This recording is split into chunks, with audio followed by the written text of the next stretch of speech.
في البيزنس، اسم معروف في الاستشارات المتعلقة بالعيادات. النو هاو في عيادات الأسنان في البداية الإدارية والبداية المالية تبدأ، مش عايز أقول على الأقل من وجهة نظري 70% من الماركت شير في مصر محتكره دكتور أحمد، وأشرف بتقديمه وأشرف بحضور محاضرته. الله يخليك يا مصطفى، متشكر يا مصطفى. الله يخليك. السلام عليكم.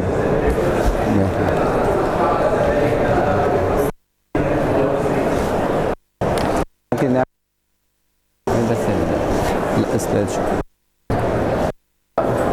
السلام عليكم، ايه الاخبار؟ انا اسمي احمد عبد الحميد. صوت واصل؟ صوت عالي؟ انا اصلا صوتي واطي والصوت بره عالي، حاجه هتبقى صعبه شويه. احنا هنتكلم النهارده ان شاء الله على موضوع اعتقد ان هو مهم. انا راجل بشتغل بقالي 25 سنه اهو.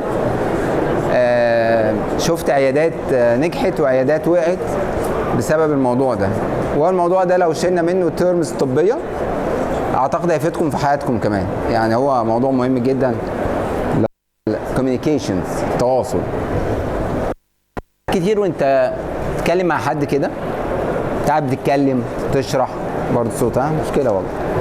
تتكلم وتشرح وبتعيد وتزيد وبعدين تحس اللي قصادك بيقول رد عليك رد تاني خالص. كم مره حد حس الاحساس ده ان انت بتتكلم مع حد هو في حته وانت في حته؟ الحكايه دي بنسميها احنا كوميونيكيشن جاب، فجوه في التواصل. الكوميونيكيشن جاب دي تخسر في الشغل، تخسر في العلاقات، تخسر في الاصحاب، تخسر في الشركاء، في البيوت، في كل حاجه. فاحنا النهارده عاوزين نتكلم على الكوميونيكيشن. انا بس عاوزك تغيري لي السلايد. هو يعني ايه كوميونيكيشن يا جماعه؟ يعني ايه كوميونيكيشن؟ كوميونيكيشن عمليه تبادل ثلاث حاجات: emotions، ideas افكار، emotions مشاعر، ideas افكار، information يعني معلومات. طب هو مين بيحرك الناس؟ ايه اكتر حاجه بتحرك الناس؟ الايموشنز، صح؟ احنا بنشتري بالايموشنز وبنتحرك بالايموشنز وبنزعل بالايموشنز وبنفرح بالايموشنز، كل دي ايموشنز، صح؟ كويس قوي. يعني انا ممكن اخليك تعمل اي حاجه طالما سيطر عليك مشاعر ايجابيه، وممكن ترفض تعمل اي حاجه طالما سيطرت عليك مشاعر سلبيه. طب انا عندي استعداد اعمل عشان الايموشنز بتاعتي بقت كويسه، حلو قوي. هعمل ايه بقى بالظبط؟ دي الفكره. انا هعمل، بس هعمل ايه؟ دي الفكره اللي انا عاوز انقلها لك. تعمل ايه؟ هتستخدم ايه بقى عشان تنفذ فكرتي؟ هي دي الانفورميشن اللي انا عاوز اديها لك برضو. يعني انت لو اديتني معلومات واديتني افكار بس ما نجحتش تديني مشاعر، هعمل ايه؟ مش هعمل حاجه. طب لو اديتني مشاعر ايجابيه وانا اهو I'm willing اللي انا هنفذها، انفذ ايه بقى؟ مفيش حاجه انفذها عشان الفكره ما اتنقلتش. فوانا بتكلم معاك انا حريص طول الوقت عشان اوصل لك ايه؟ الثلاث حاجات دول. طب لو وصلت حاجه واحده هينفع؟ لما وصلتش الفيلينجز مش هتتحرك اصلا. لو وصلت الفيلينج بس من غير فكره انت هتوه. لو وصلت الفيلينج والفكره وما ادكش معلومات غالبا هتعمل حاجه غلط اللي هتيجي تنفذ او ماشي في اتجاه بس تعمله غلط. كويس جدا. طب انا هستخدم ايه عشان اوصل للحاجات دي؟ هستخدم 4 حاجات. الاول الكلام. هل الكلام طول في حد ذاته قوي؟ الحقيقه المفاجاه ان هو طول مش قوي خالص. التون بتاع الكلام والبادي لانجوج بتاعتك والفيشال اكسبريشنز بتاعتك اهم بكتير. يعني ممكن عارفين الافيه الشهير بتاع وتكت لي على السين، قالت لي السلام عليكم وتكت لي على السين، هي اكشولي كانت بتقول لهم ايه؟ بتقول لهم السلام عليكم، يعني حاجه كويسه المفروض، بس البادي لانجوج والتون خلاها ايه؟ خلاها وحشه، خلاها ده انت بتقولي كلام وحش. فانا محتاج الميكس ده يبقى كويس. اكبر خناقات بتحصل عندنا فين يا شباب؟ على الواتساب، بكتب بس، صح؟ بعد كده في التليفون، بكتب واتكلم. لكن انت عاوز تتكلم مع حد موضوع مهم، تعالى نتناقش فيس تو فيس ونتكلم. انا هستخدم كل التولز دي، هستخدم صوتي، هستخدم البادي لانجوج بتاعتي، ممكن اجيب ورقه وقلم وتعالى نكتب افكارنا مع بعض. هستخدم كل التولز دي عشان اعمل ايه؟ عشان اوصل للبرايمري جول بتاع الكوميونيكيشن. هو انا لما اعمل تواصل معاك عاوز اوصل لايه اصلا؟ انا عاوز انقل لك عشان اوصل لايه في الاخر بعد ما انقل لك الكلام ده؟ عشان اوصل للكلمه السحريه. الكلمه السحريه دي حطوا كلكم، حطوا في دماغكم اللي انا هقوله ده، حاجه اسمها الميوتشوال اندرستاندينج، التفاهم الثنائي اللي بيني وبين اللي بكلمه. يعني انا وانت فاهمين بعض، انا وانت على نفس الموجه. لو ده مش موجود ابقى قابلني لو حصل اي حاجه. يبقى انا عاوز في الكوميونيكيشن اوصل انا وانت نبقى نعمل حاجه اسمها ميوتشوال اندرستاندينج عشان يحصل منها حاجه اسمها علاقه بناءه وفيها تعاون. من غير ده، من غير ما انا اكلم حضرتك كده فانت تفهميني وانا افهمك، يبقى عندنا حسن نيه مع بعض وحاسس ان انا بقوله مفهوم بالنسبه لك وحضرتك انا فاهم، انا مش هعرف اتعاون معاك اصلا. ولذلك في الشركاء، هو الشراكات بتبوظ ليه؟ عشان ما بيفهموش بعض. انا حاجه اسمها الكور فاليو، انا بتحرك يمين وهو بيتحرك شمال، اللي انا بقوله واقصد بيه خير هو بيفهمه ان هو شر. فالميوتشوال اندرستاندينج ده السر الجوهري اللي بتدور عليه في اي علاقه واي كوميونيكيشن بينك وبين اي حد. من غيره مش هتعرف تتعاون مع اي حد. طيب معنى كده ان انا لازم افهم ان انا وانا بعمل اي كوميونيكيشن مع اي حد لازم افهم ان هي اسمها تو واي بروسيس. يعني ايه تو واي بروسيس يا جماعه؟ يعني رايح جاي. يعني ايه رايح جاي؟ يعني لو لقيت نفسي بتكلم كتير واللي قصادي ساكت بس، احنا عندنا مشكله. لان انا دلوقتي هو مش بيديني ريسبونس. لو هو اتكلم وانا ساكت بس يبقى هو مش بيديني ريسبونس.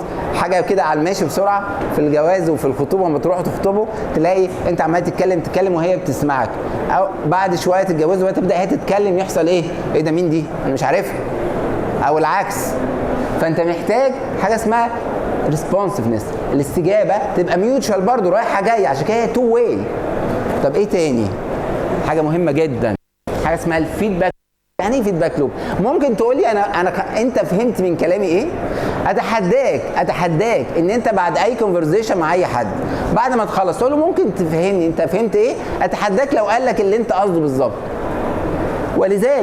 ولذلك لازم ولا بد وانت بتتكلم مع العيان وبتشرح له، عارف العيان تقعد تشرح له ساعه وهو قاعد يعمل لك كده يبقى يسالك سؤال في نص وشك كده يجيب لك ايرور، هو ما بيسمعش اي حاجه.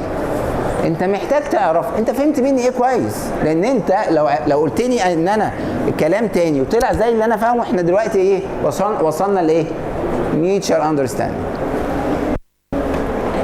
طب هو احنا ليه بنفشل دايما في الكوميونيكيشن؟ ليه ما بنعرفش نتواصل؟ عشان المأساة دي، الافتراض.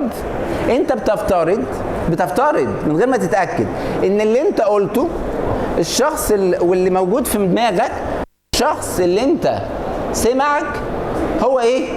هو فهمه، بس انت ما اتاكدتش، وبناء عليه تبدا تعمل ايه؟ تبدا تعمل اكشن عشان انت مطمن ان هو اكيد فاهم، لان انت نسيت ان هي تو واي بروسس، مع انت تكتشف هو مش فاهم اي حاجه وان هو رايح في حته ثانيه. ولذلك تاني وانت بتتكلم مع اي حد افتكر تو واي بروسس، اللي انت بتقوله واللي في دماغك مش شرط خالص ابقى انا فاهمه خالص، انا ممكن اكون فاهم حاجه ثانيه خالص وبتعامل على اساسها، وتبقوا خارجين مسلمين على بعض وكل واحد رايح في حته وكل واحد خارج بفكره مختلفه. هتقابلك ده مع المريض، هيقابلك ده مع التيم، هيقابلك ده في الحياه. عندنا من انواع الكوميونيكيشنز جوه العيادات بتاعتنا.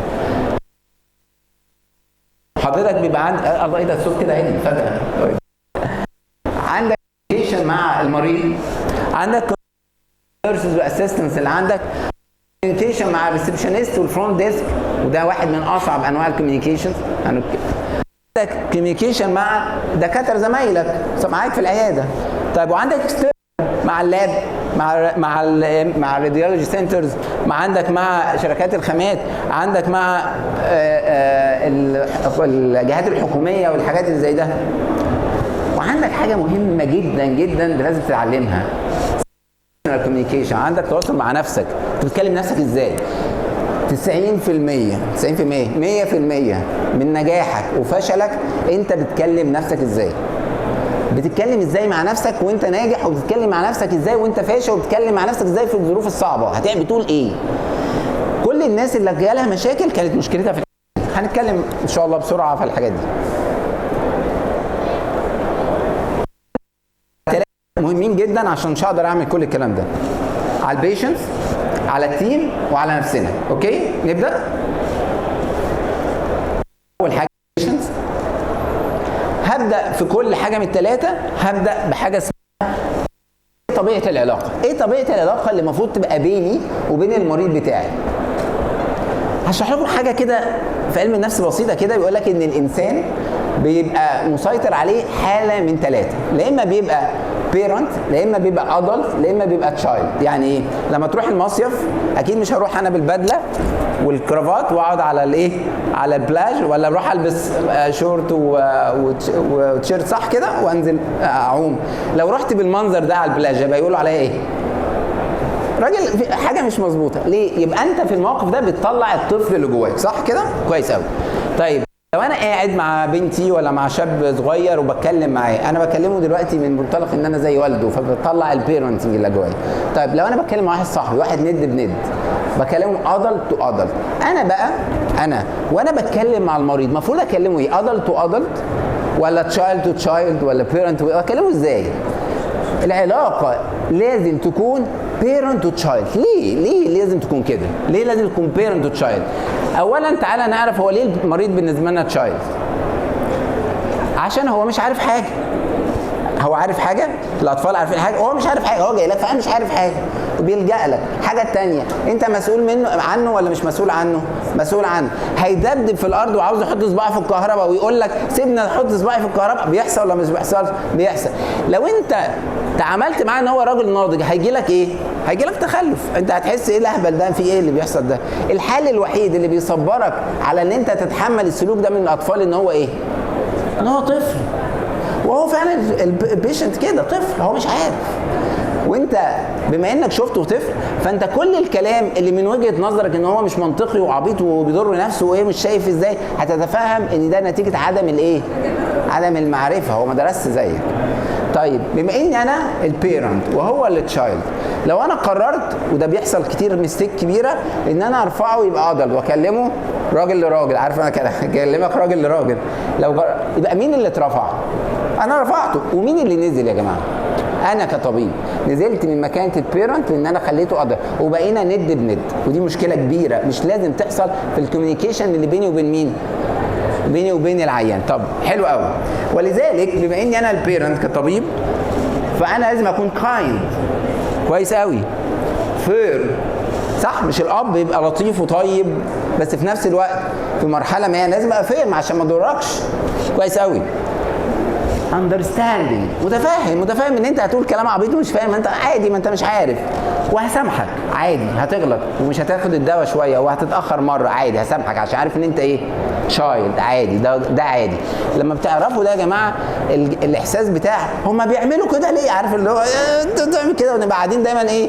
نطلع على طول نكتب بوست كده على الفيسبوك، ده بيعملوا ويسووا، مش مقدرين تعبي ومش مقدرين، عارفه يعني. بس انت مش مسؤول، انت بيرنت الاب مش الام. الام هتقول لك انا هسيب لك البيت وامشي. لا احنا مش هنعمل كده، احنا قاعدين. relationship of trust and care. لازم يبقى واثق فيا. حد جرب انه يفقد ثقته في ابوه؟ صعبه جدا، ما ينفعش. لو فقد الثقه ده خلل وشرخ كبير في العلاقه. where the patient feels. مشاعر البيشنت بقى هتتسمع وتتشاف وتتقدر. والاهم ان هي ده يتم بصدق، مش تبقى قاعد بتمثل. ده لازم تفهم ان المريض ده جاي لك في اضعف حالاته، بيلجأ لك، فانت لازم تسمعه. لازم تسمعه، مش مجرد انت تعلم. انا عاوز امشي خطوات 1 2 3 ابني بيها الكوميونيكيشن تول بتاعتي مع المريض. رقم 1، لا سوري، ايه الاهداف اللي انا عاوز اوصل لها من الكوميونيكيشن اللي هتم مع المريض؟ رقم 1، انا محتاج اتكلم مع المريض عشان اعرف ايه؟ عشان اعرف وضعه الصحي. تخيل لو جالك مريض، ودي بتحصل كتير، مش خايف يقول لك هو عنده ايه. مرضى كتير بيبقى عندها امراض معديه، يقول لك مش هقول للدكتور عشان اول ما يعرف ممكن يرفض الحاله او يشتغل، او عنده مرض ممكن ياثر على الاوبريشن نفسه، يقول لك مش هقول للدكتور عشان ما يتخضش ويقعد بقى يكلكع لي المواضيع. فانا محتاج افهم كويس قوي هو ايه الميديكال كونديشن، يبقى اما انا عاوزه يقول لي، عشان يقول لي لازم اعمل ايه؟ لازم اسكت. عشان يقول لي لازم اعمل ايه؟ لازم اسكت، لازم اشغل دي شويه واشجعه على الكلام. اي اتفضل، ايه الاخبار، عندك ايه، واشجعه يقول، وادي له اسئله تخليه يتكلم. واول ما هو يتكلم انا اعمل ايه؟ اسكت بس. انا لسه ما جاش دوري في الكلام خالص. وانس ان هو اتكلم، واتكلم، اما بيتكلم بيشرح اللي حاسس بيه، بيشرح مخاوفه، بيشرح سيبه. هبدا اخش على حاجات تانية، ان انا ابني ثقته. هبني ثقته ازاي؟ بحاجتين. هريفريم اللي هو قاله. انا فهمت ان حضرتك حاسس بواحد اتنين تلاته، بتخاف من واحد اتنين تلاته، انا فهمت. فاما انا اقول له ان انا فهمت، يبقى انا عملت ايه؟ سمعت. واحده من مخاوف اي عيان، ده الدكتور ما سمعنيش، انا خايف ان ما يكونش فاهم انا عندي ايه. فلما اعيد له اللي هو قاله، ولذلك نصيحتي دايما خلي معاك ورقه وقلم واكتب اللي هو بيقوله بالعربي في الشيت بتاعه بكلامه هو، مش بكلامك انت. ما تكتبش تفسيرك ليه. يعني بيقول عنده وجع في الحته الفلانيه، بيخاف من الضغط، اي حاجه اكتب كده، زي انا بقعد اكتب كده. وبعد ما اخلص اقول له يبقى انت قلت لي واحد اتنين تلاته. دي حاجه بتحسسه ان انا ايه؟ عيني في عينه، سامعه كويس، مديله كل اهتمام، مش ماسك الموبايل، مش ماسك عمال اكلم الاسيست، ما بعملش كده. كويس. يبقى انا خلصت رقم 2. رقم 3، هبدا انا دلوقتي اعمل ايه؟ انا اللي اشرح له انت عندك ايه. اعملها امتى يا جماعه؟ من فضلك ما تتكلمش عن الحاله المرضيه بتاعه المريض بتاعك الا لما تخلص فحوصاتك كامله. يقول لك طب انا عندي يا دكتور، اتفضل بس اما نقعد على الكرسي واكشف عليك. طب عندي يا دكتور بس اخلص الاشعه بتاعتي. طب عندي يا دكتور هصور تصوير. خد كل الانفستيجيشن بتاعتك وات ايفر اللي انت هتاخدها، كون صوره كامله، ابدا اتكلم هنا. فيبقى بتتكلم كلام منظم. في المرحله دي انا بنقل لك انت عندك ايه بالظبط وهنعالجه ازاي. طيب انا عملت الدور بتاعي الثالث، ان انا بنقل لك القصه دي. فاضل لي دور. هو انا مش اتفقنا ان هي تو واي بروسيس؟ طب معنى اللي انا قلت، هل ده معناه ان هو اقتنع؟ مش شرط عشان انا قلت يبقى انت اقتنعت. ده هيبدا يبقى عنده هو اسئله وكونسيرنز برضو عن ايه؟ عن اللي انا قلته له ده، عن الخطه العلاجيه اللي انا قلتها دي. وظيفتك هنا تبدا في ان انت تعمل ايه؟ تقنعه. اقنعه ازاي؟ اقنع واحد ازاي بالخطه العلاجيه اللي انا بقولها له؟ هتقنعه بكذا طريقه. اول حاجه ان انت تقول له شايف الحاله بتاعتك دي اهي عندنا اهي، وشفت اما عملناها بقت بالشكل ده. طب انت عارف اما عملنا الحل ده تاثير ده على حياه المريض اللي فات قبليه كان ايه؟ ده الراجل ده ما كانش بيعرف يعمل كذا وبقى بيعرف يعمل كذا. انا كده بعت له ايه يا جماعه؟ انا ما بعلكش العلاج، انا ببيع لك تاثير العلاج. ما حدش بيشتري السوليوشن، الناس بتشتري تاثير السوليوشن اللي انت حاطه ده على حياتي. هيغير لي حياتي ازاي؟ ده انت كنت، انا اقول لكم كلمه اتعلمتها من المريض كان جاي لي وكان سنانه مبهدله خالص. بعد ما خلصت له سنانه قال لي قال لي ايه؟ قال لي يا دكتور انا كنت فاكر ان انا ما بحبش العيش الناشف، طلعت مش عارف اكله. فاهمين كده؟ لما تيجي حد تقول له انت لما هتركب كده هتقدر تاكل الاكله دي اللي ما كنتش بعرف تاكلها، اصل انت هتقدر تبتسم الابتسامه دي. اكيد كلكم قابلتكم المريض اللي كان يضحك يروح حاطط ايده على بقه كده يعمل كده، اللي بعد ما تحط له الشغل في الانتيريور مثلا تلاقيه بدا يضحك وايده نزلت والمنديل نزل، صح؟ انت تقدر تقول له كده من قبل، تقول له الحركه دي، ما انت خلاص شفت وسمعت وعينك بصت وشفته بيعمل كده، الحركه دي انت هتبطلها، هتقدر تضحك بثقه. فيبقى انت قلت له اللي انت هتعمله ده تاثيره ايه. طب هل وانت بتقول له تخبي عليه لو في اي سايد افكت؟ او مثلا هنزرع، مش وارد ان يحصل نوع من انواع الفيلير، لازم تبقى اونست، لان دي واحده من انواع من اهم التولز في بناء الثقه. انت ممكن يحصل كذا وهنعمل كذا وهنعمل كذا. كل ما بتبقى كلير، كل ما بتبقى مش سوري يعني في اللفظ، مش همك ان العيان يمشي او يتضايق من الصح، فبتتكلم اونستلي، بتتكلم بصوره واضحه، ده هيزود ثقه العيان فيه، مش هيسيبك ويمشي. بالعكس اقول لك الدكتور ده بيقول الصح ومش بيبص على ايه؟ على جيبي. طيب هنمشي نقطة نقطة. يبقى أول حاجة أنا جالي العيان، أول حاجة أنا محتاج في أول دخلته كده هعمل حاجة اسمها البوزيتيف فيرست امبريشن. أعمل إيه؟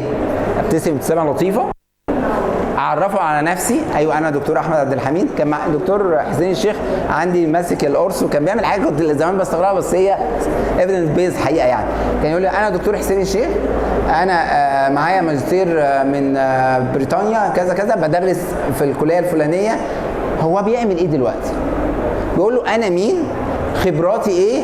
انت بيعرفوا انت داخل عند مين. عشان ايه؟ عشان اللي قاعد ياخد ايه؟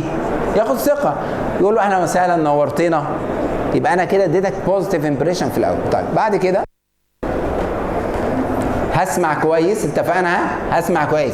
ربنا خلق لنا ايه؟ ودنين اسمع بالله عليك، اسمع. الكلام شهوه، الكلام زي الاكل كده شهوه، فقلل الكلام وشغل ودان امورك تبقى طيبه. هنستخدم سيمبل وكلير لانجوج. هل ينفع بالله عليك تبقى قاعد مع مريض تقول له بص انت عندك بروكسيمال كافيتي، احنا هنضطر نعمل كليننج لكل الكيرز، وبعد كده هنحط سيكشنال باند احسن نوع، وهنجيب الرنج، وبعد كده هنحط لك الكومبوزيت، وهنراعي كل الخطوات ونحط اتش. هل هو فاهم اي حاجه من اللي انت بتقوله ده؟ هو بيجي يقول لك انا عندي خرم، وساعات يقول لك ده انا ضرسي اتكسر. لازم ترد عليه بنفس ايه؟ نفس لغته. انت عندك تسوس ده هننضفه خالص، هننضف الضرس، عشان كتير لما تيجي تقول لك هننضف الاسنان يفتكر ان هو انت هتعمل له سكيلنج يعني. هننضف الضرس، وبعد كده هنحشيه وهنقفل الجاب اللي كانت موجوده، الخرم ده ان شاء الله مش هيدخل لك اكل، مش هتحس بوجع. هو ده اللي يهمه، هو مش فارق معاه كل اللي انت بتعمله ده، فارق معاه ما يحس بوجع، مفيش حاجه تتحشر، يعرف ياكل، ما يتألمش. صح؟ يبقى تقول له الكلام ده. رابع حاجه اظهر التعاطف. واحد لو سمحت حد جاي بيقول لك انا بخاف من دكاتره الاسنان، بخاف من الحقنه، بخاف من صوت البتاع، من صوت الكونترا، مش بقى تتريق عليه. اسوأ حاجه تعملها في واحد خايف ان انت تتريق على مشاعره.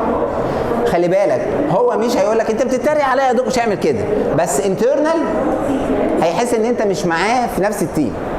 مختلف تماما تماما اللي انت تبقى مقدر تقول له انت بتخاف من صوت الكونترا، ان شاء الله يعني هحاول والله ان اشتغل بالراحه وتبقى ابسط، مش في ايديا والله، هي صوتها كده، ده انا كمان بتزعجني، هي فعلا صوتها رخم. بقيت انا وهو فين؟ في نفس الزون. انا فاهمك، انت مش عبيط، هي فعلا ده الحقنه بتوجعني، هي فعلا بتوجع، بس احنا عندنا اجراءات بنعملها لطيفه بتخلي الوجع ده مبقاش موجود. بندي توبيكال انستيزيا، وبشد بعمل ستريتشنج للانسجه بشكل معين، بفضل اشرح له انا بعمل ايه، مش بقول له لا هي ما بتوجعش، هو ايه اللي هي بتوجع، بس انا هعمل ايه اخلي الوجع ده ايه يروح. فرق كبير على فكره. الخطأ بتاع ان انت تتريق على مشاعر العيانين او احساسهم او مخاوفهم، ده خطأ بيحصل من الدكاتره الكبار اكتر من الصغيرين للاسف. كل ما بنكبر احنا وثقتنا في نفسنا بتزيد، بنبدا ايه يا عم بقى، وتبدا بقى انت عاوز تخلص وعاوز تاخد القرشينات، فتروح ايه رازع حقنه في السريع كده وبتاع. لكن دي ميزه عند الصغيرين، وسبحان الله دي ميزه عشان انتوا تشتغلوا واحنا نطلع بره بقى والدنيا تمشي، ما هنفضل قاعدين ما برضه مش بقى. طيب هنخش على تاني حاجه، انا بجري بسرعه عشان نلحق نصلي. هنخش على التيم بنفس الطريقه. انا عاوز اعرف طبيعه العلاقه اللي المفروض تبقى بيني وبين التيم ايه. تبقى برضه تشايلد والكلام ده؟ لا طبعا، العلاقه هنا مختلفه. العلاقه هنا علاقه ليدرشيب، علاقه قياده، بس ايه بقى؟ ريسبكت، فيها احترام، بس ايه بقى؟ فيها تعاون. يعني ايه؟ اسالكم سؤال كده وكلنا نعرفه، هو احنا في عيادات الاسنان الناس اللي بتشتغل معانا الريسبشنست والاسيستنت والناس دي بياخدوا يعني مئات الالوف، عشرات الالوف؟ يقول لك تسمعها كده من اي بنت او ولد، يقول لك انا باجي هنا عشان المعامله كويسه. المعامله كويسه، اصل الجو العام بتاع الشغل كويس. هي على فكره بالمرتب اللي حضرتك بتديه ده تقدر تشتغل في 100 وظيفه تاني الجهد فيها اقل بكتير والتعقيدات اقل بكتير. انما احنا عندنا مميزات، المميزات ان هي تشتغل في اتموسفير كلوزد، هتشتغل في اتموسفير تاخد فيه احترام، حد يكلمها بطريقه محترمه هيحترم عقلها. يبقى انا وانا بتعامل مع التيم ما تنساش ان انت بتقودهم والعلاقه بروفيشنال، وطالما هي بروفيشنال يبقى مبنيه على ايه يا جماعه؟ على احترامك كبني ادم. ولذلك الدكتور اللي بيقعد اللي بيزعق هو دي ويكنس فيه، دي مش حاجه لطيفه. انت تقدر تقود الناس اللي معاك من غير ما تعلي صوتك او تهين حد، لان انت برضو فكر معايا، هو انت اما تهينه عملت ايه دلوقتي في مشاعره؟ بهدلتها. هيتحرك اللي احنا اتكلمنا عليها في الاول، مش هيتحرك اصلا. غالبا هيتحرك تحت ضغط الايه؟ الحاجه. ولو اتحرك تحت ضغط الحاجه مع اول لحظه يقدر يمشي فيها يعمل ايه؟ هيمشي. واول لحظه انت عينك تروح كده هيعمل ايه؟ مش هيعمل. فانت مش خالص مش في مصلحتك ان انت تقود التيم بتاعك بالخوف او تحت ضغط الحاجه، مصلحتك ان انت تقوده بالايه؟ بالمشاعر. واول شعور هو محتاجه منك الاحترام. طيب هو انا عاوز ايه اهدافي وانا بعمل كوميونيكيشن مع التيم بتاعي؟ عندي 3 اهداف اساسيه. اول حاجه اتاكد ان الناس اللي شغالين معايا كلهم فاهمين هو انا عاوز اروح فين. حضرتك عندك عياده؟ عندك عياده، تقدر تقول لي ايه الفيجن بتاعتك في عيادتك؟ حد عنده فيجن للعياده بتاعته يا جماعه؟ حد عارف لو حد عنده عياده هنا؟ بلاش العياده، حد عنده لنفسه انا بعد 10 سنين قدام عاوز ابقى ايه؟ كويس. حضرتك عندك عياده؟ لو حضرتك عندك الفيجن دي واضحه عندك، هسألك السؤال اللي بعديها، معاك ناس في العياده صح شغالين عارفين الفيجن دي؟ لا، انت الوحيد اللي يا باشا اللي بتزق، وكلهم انت وحظك لا اما بيزقوا في نفس الاتجاه بالصدفه لا اما في الغالب بيزقوا عكسه، عشان ولا واحد عارف اللي انت بتفكر فيه. عارف لو انا شغال معاك وقلت لي انت بتفكر في ايه، عارف اول حاجه هتحصل لي ايه؟ لا، هطمن. اول حاجه هتحصل لي لما اعرف ان عندك فيجن ان انا هطمن. عارفين يا البنات تفهم الكلام ده، البنات يقول لك اصل هو مش طموح. عارفين الحركات دي بتاعتكم؟ مش طموح. يعني مش طموح يعني انا مش مطمنه وانا مكمله معاه. هي نفس القصه، الناس اللي شغالين معانا دول هيبقوا مطمنين اكتر لو حسوا ان انت كصاحب منشاه عندك ايه؟ عندك هدف رايح له، معناه ان انت راجل ايه؟ عارف انت رايح فين، ناجح. يبقى انت اما تنجح انا بالتالي وظيفتي مالها؟ اتأمنت وبقت هزيد، صح كده؟ فانا طول الوقت عاوز اطمن وانا في التيم بتاعي ان انا عندي هدف، وان كل الناس اللي معايا مالهم؟ فاهمين الهدف ده، عشان كلنا بنزق فين؟ في نفس الاتجاه. طيب ايه تاني؟ عاوز اتاكد الورك فلو اللي شغال في العياده وكل واحد عارف دوره مظبوط. عارفين ايه؟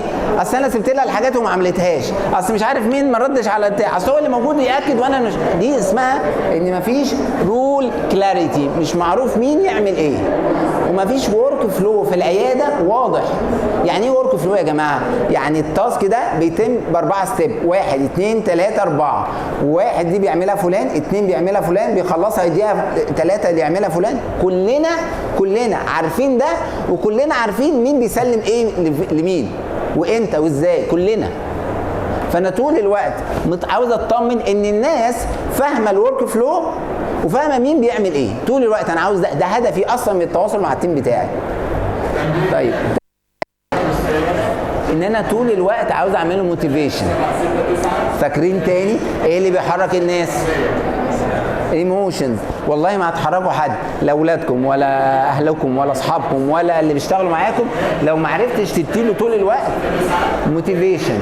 الموتيفيشن لما بتديها للناس بتتحرك وبتقدر كمان تكتشف القدرات الحقيقيه للناس. انا خلاص اديتك سوري يعني خلاص ما بقاش عندك اعذار تقول مش لاعب، اصل انا مقموص.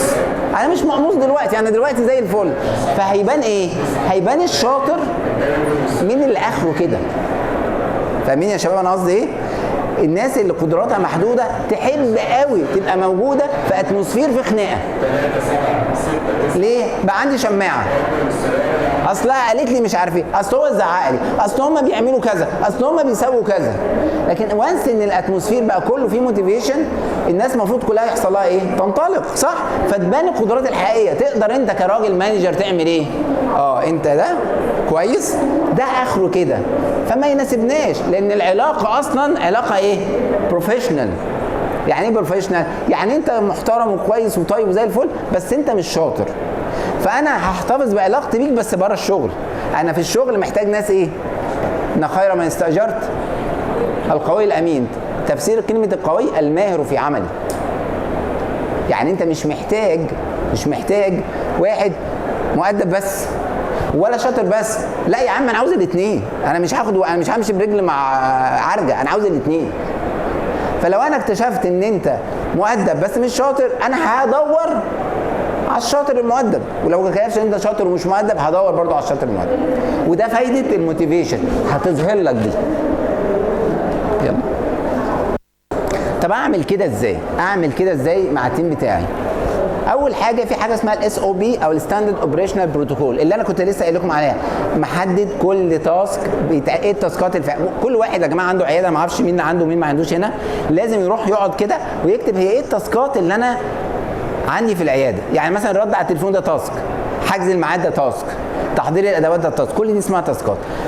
فانا باختلاف التاسكات دي بقعد اكتبها كلها وابدا احدد مين بيعملها وبتتعمل ازاي. دي اسمها الاس او بي. كويس قوي. بعد كده بعمل حاجه اسمها البرفورمانس ريفيو. يعني ايه البرفورمانس ريفيو؟ يعني انا لازم يكون عندي حاجات بتقيس هي الناس ادائها عامل ازاي. وعاوز احكي لكم حكايه رهيبه قوي في القصه دي. كان عندنا في العياده اسيستنت، كل ما نقول لها يا بنتي انت ما بتعمليش كده، لا اصل فلانه بتضايقني، لا اصل مش لا انا مين قال انا بعمل كده، لا انا بعمل كده. تمام. دي تتحل معاها ازاي؟ تتحل بدي بالبرفورمانس ريفيو. خدناها في ويكلي ميتنج. تعالي يا استاذه، انت كان مطلوب منك تاسكات 1 2 3 4. المفروض التاسك ده ما تغلطيش فيه اكتر من مثلا مرتين في الاسبوع. انت غلطتي 5 في واحد، ادي المره دي والمره دي والمره دي، والتاسك ده غلطتي 6 المره دي والمره دي والمره دي. اما قعدت معايا قالت لي ايه؟ انا اللي كنت بقى يعني بعد ما قعدت جننتهم قلت لهم خلاص خلوها في ليفل الوحش بقى، تعالوا لي. فقلت لها تعالي، عملتي 1 2 3 وعملتي 1 2 3. عارفه قالت لي ايه؟ قالت لي خبر ابيض، هو انا عملت كل ده؟ قلت لها انت عملتي كل ده، بس خلي بالك انا واثق فيك وحاسس ان انت المره الجايه تبقي احسن.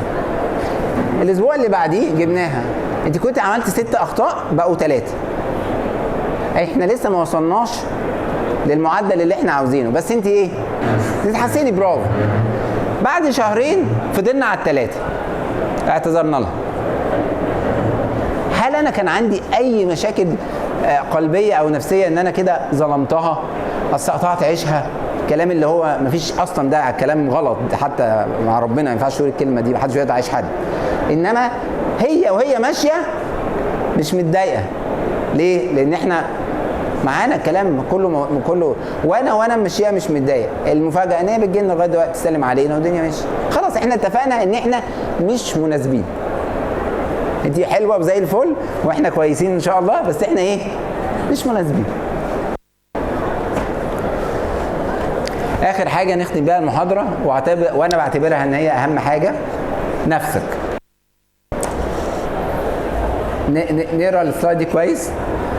relationship انت ونفسك of awareness، وعي، تبقى واعي بنفسك. align، يعني ايه alignment؟ يعني ايه alignment؟ ها؟ اقول لك align، ها؟ ترجع تمشي على الطريق تاني، alignment، تظبط نفسك تاني. سيلف كومباشن، يعني ايه سيلف كومباشن يا جماعه؟ رحمه، ترحم نفسك.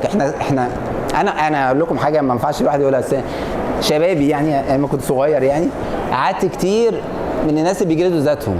اول ما تتعلم تبقى رحيم بنفسك وتعرف انت بني ادم وعادي تغلط وتعرف تصلح خطأك، نظرتك للحياه ونظرتك لنفسك هتختلف تماما، هتتطور جامد جدا.